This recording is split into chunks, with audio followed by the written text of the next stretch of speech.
बीते 15 दिनों से अलीगढ़ लव स्टोरी की चर्चा पूरी सुर्खियों में है। तरह तरह की फफ्तियां, तरह तरह की बातें सास और दामाद को लेकर कही जा रही हैं। लेकिन इन सब के बीच एक बेटी जिसकी आज शादी होने वाली थी, जिसके आज बारात आने वाली थी, उसके बारे में सोचा।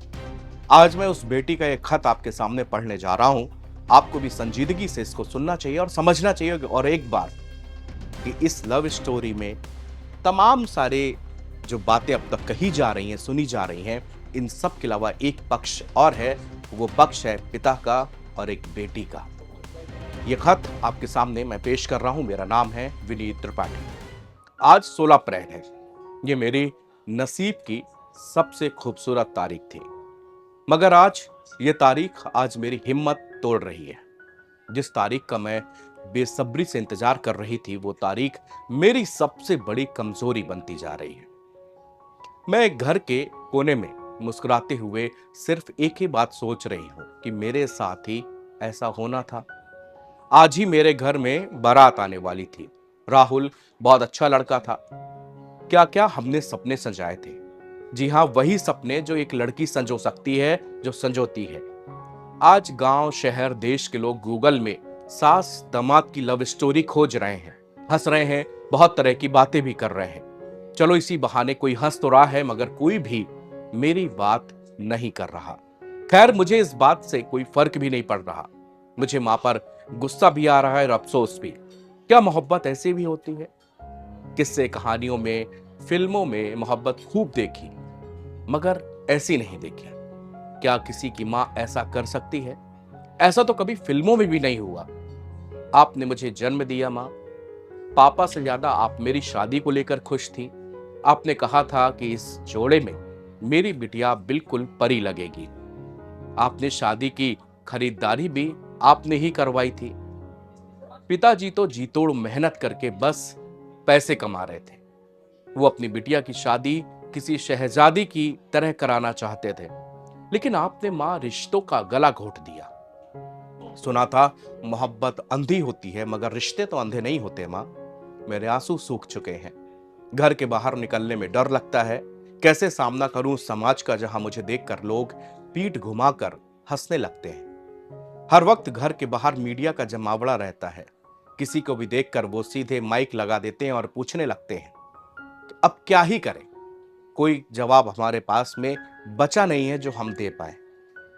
मुझसे भी ज्यादा पिता टूट गए हैं।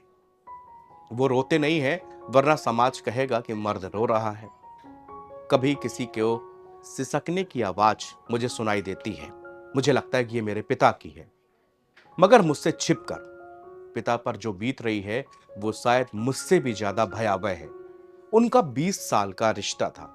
अपने परिवार के लिए पिता दूसरे प्रदेश में जाकर कमाते थे, ताकि भरण पोषण हमारे परिवार का अच्छा हो, हम एक अच्छी जिंदगी जिए, हमारा रहन सहन बेहतर हो, समाज में हम लोग अच्छी तरह से अपना जीवन निर्वाहन करें। किस तरह पिता ने इतने पैसे दिए थे, न जाने कितनी बात मां मेरे दिमाग पे चल रही हैं। किसी से कुछ कह नहीं सकती, बस अपने मुकद्दर को कोस रही हूं। मोबाइल चलाने का दिल भी नहीं करता। मोबाइल को हाथ लगाते ही आपकी और राहुल की तस्वीरें आने लगती हैं। लोग मजाक बना रहे हैं। मुझे उस लड़के पर ज्यादा अफसोस नहीं है, लेकिन मां, आपने तो मुझे बहुत बड़ा सदमा दिया है। जब आप घंटों राहुल से बात किया करती थी, तो मुझे लगता था कि मैं कितनी खुशकिस्मत लड़की हूं कि मेरी माँ राहुल से, जो कि घर का दामाद है, उससे इतनी बातें करती है। एक लड़की माँ जब पराये घर में जाती है तो उसका भी एक नया एक अध्याय शुरू होता है। मगर मैं सोचती थी कि मेरा होने वाला पति मेरी माँ घर के साथ बहुत अच्छे से व्यवहार कर रहा है। मैं मन ही मन बहुत खुश होती थी कि मेरी आने वाली जिंदगी और भी ज्यादा खूबसूरत होगी। मगर मुझे ये नहीं पता था कि माँ, आप दोनों के बीच ये सब चल रहा है। खैर, अब मैं कुछ नहीं कर सकती। हार चुकी हूं, थक चुकी हूं, और अब जीवन से भी मोह मेरा ज्यादा रहा नहीं मां। ये खत उस बेटी की तरफ से लिखा गया है जिसकी किस्मत आज ही के दिन बदलने वाली थी। अलीगढ़ सास दामाद की लव स्टोरी में हंसी के फव्वारों के बीच थोड़ा ठहर कर सोचना चाहिए। इस कहानी को यही सोचकर गढ़ा गया है कि वो बिटिया जिसके घर आंगन में आज गीत और संगीत बजने चाहिए थे, बारात आने वाली थी, मगर आज उस आंगन में सन्नाटा पसरा है। घर के एक कोने में बिटिया बिलख रही है और अब उसके आंखों से आंसू भी वो पूरी तरह से सूख गए हैं। उसके पास कहने को बहुत कुछ बचा नहीं है, उसके पास सुनने को बहुत कुछ बचा नहीं है। उसकी जिंदगी अब सवालों के ही जवाब देते देते बीत जाएगी।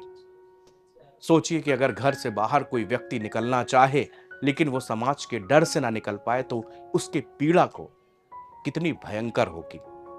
जब भी वो घर से बाहर कदम रखने की सोच रही है, क्योंकि उसको वो चार दीवारी काट रही है, लेकिन वो सोचती है कि अगर मैं घर के बाहर निकलूं भी तो कैसे निकलूं, क्या जवाब दूं। तरह तरह के सवाल हैं लोगों के। सवाल ऐसे हैं कि क्या माँ को कभी तुमने देखा था, क्या माँ को कभी रोका, दामाद कैसा था, तुमसे बात किया करता था कि नहीं किया करता था, अभी वो कहाँ है, कोई लाइव लोकेशन पता चली हो तो बता दो। और ना जाने अनगिनत सवाल जो आपके भी मन में आ रहे होंगे, जो शायद मेरे भी मन में आ रहे होंगे। लेकिन इन सबके बीच में वो लड़की और वो पिता, इन दोनों के लिए कितना गहरा सदमा है।